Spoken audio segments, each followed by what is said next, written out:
ক্যান্সারে পরিণত হবে, তখন আর চিকিৎসা করে রোগ সারবে না। বর্তমানে একটা দল বার হয়েছে, তাদের দাবি হচ্ছে এই যে আমরা কোরআন মানবো, হাদিস মানবো না। তার নাম আহলে কোরআন। দেখতে পাচ্ছেন সোশ্যাল মিডিয়াতে আহলে কোরআন। এটা তো আহলে কোরআন না, এরা আহলে শয়তান সব।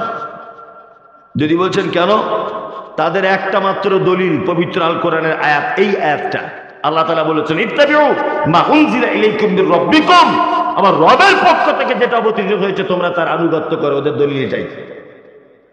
এবার একটা কথা আমি বলছি, খুব মনোযোগ দিয়ে যুক্তিপূর্ণ কথা বোঝার চেষ্টা করুন। আমি একজন স্কুল টিচার। ফানসুর আমার ছাত্র, ধরে নেন ফানসুর ভাই আমার ছাত্র। আমি 2 মিনিটের জন্য ফানসুর ভাইকে তুমি বলে কথা বলে ব্যাপারটা বোঝাই। ফানসুরকে আমি বলছি তুমি তো আমার ছাত্র, তা তোমাকে লালগোলার আব্দুল্লাহ বলে একটা লোকের কাছে পাঠাবো। লোকটা খুব সম্ভ্রান্ত মানুষ, খুব উচ্চ শিক্ষিত মানুষ।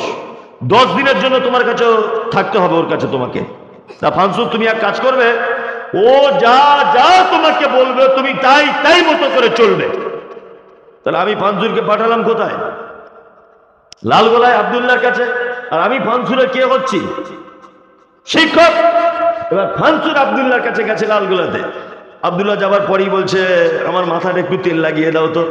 ফানসুর তখন বলছে এটা তো বলা হয়নি আমাকে তেল লাগানোর কথা। বলছে আচ্ছা ঠিক আছে, আমার মোটর সাইকেলটা একটু ভালো করে মুছে দাও। বলছি এটাও তো বলা হয়নি। আচ্ছা আমি ওকে বলেছি যা কিছু বলবে সমস্ত কথা অনুযায়ী চলবে। তার মানে আর তেল দেওয়াটা আলাদা করে বলা লাগে? এখন যদি ওখানে বলি যে সব লোক চোর, মাইকলা বাদ যাবে, ও চোর। সভাপতি বাদ যাবে, ও চোর। প্যান্ডেলওয়ালা বাদ যাবে, ও চোর। সমস্ত মানে বহু বচন শব্দ ব্যবহার করে দিয়েছি। তখন তো আর এই সাইকেল মোচাটা নাম ধরে বলে দেওয়া যায় না, যায় না। নিয়ে ফানসুর ওই আব্দুল্লাহর কথা দুটো একটা শুনছে না। আচ্ছা বলুন, যদি ফানসুর আব্দুল্লাহকে যদি অপমান করে তাহলে ও অরিজিনাল অপমান করলো কাকে? হ্যাঁ, শিক্ষককে করলো না? কারণ আমি তো ওকে পাঠিয়েছি ওর কাছে। ওকে মানা মানে আমার মান রক্ষা করা, তাই তো? যারা বলছে আহলে কোরআন, আল্লাহ তাআলা পবিত্র কোরআনের ভিতরে বলছেন কি, কুল ইন কুনতুম তুহিব্বুনাল্লাহ ফাত্তাবিউনি।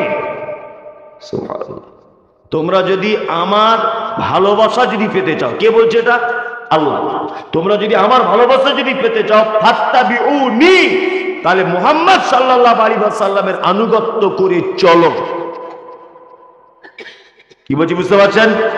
তার মানে আল্লাহর ভালোবাসা পেতে গেলে কি করতে হবে? মুহাম্মদ সাল্লাল্লাহু আলাইহি ওয়াসাল্লামের আনুগত্য করে চলতে হবে। আল্লাহ আমাদেরকে পাঠাচ্ছেন, মুহাম্মদ যা বলে তোমরা সেই অনুযায়ী চলো, তাহলে আমাকে পেয়ে যাবে। তার মানে যারা বলছে আহলে কোরআন, এরা টিকে থাকতে পারবে না। আল্লাহু আকবার।